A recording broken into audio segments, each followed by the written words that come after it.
দিনে দুপুরে প্রকাশ্যেই হত্যা, বিচ্ছিন্ন করা হয়েছে হাতের কবজি, তারপর সেই কবজি নিয়েই খুনির সটকে পড়ার দৃশ্য ধরা পড়ল সিসিটিভি ক্যামেরায়। বীভৎস এই ঘটনাটি কুমিল্লার দাউদকান্দিতে। পুলিশ বলছে নিহত যুবক এবং খুনি দুজনেই ছিনতাই, মাদক ব্যবসা সহ নানা অপরাধে জড়িত। ধারণা এসবের জেরেই হত্যাকাণ্ড।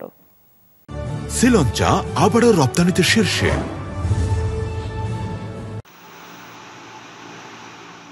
হত্যার পর এভাবেই বিচ্ছিন্ন কবজি নিয়ে হেঁটে যাচ্ছিল খুনি।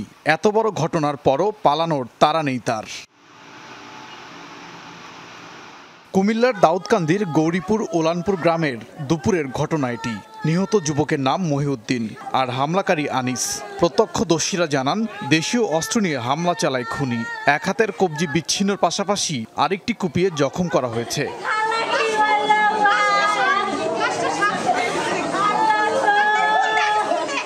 তাদের একই গ্রুপের সদস্য বলিয়ে সবাই বলতেছে যে কিছুদিন হলো তাদের সাথে একটা দ্বন্দ্ব, কিন্তু আগে নাকি তারা একসাথেই চলাফেরা করতো।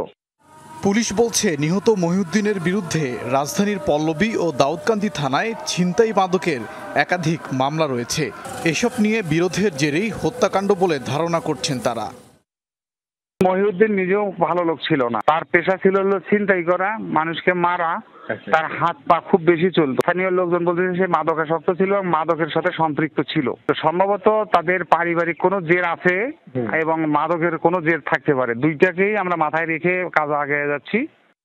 হত্যা রহস্য উদ্ঘাটনের পাশাপাশি খুনিকে গ্রেফতারে অভিযান চলছে বলেও জানিয়েছে পুলিশ। ওবায়দুর রহমান, যমুনা নিউজ।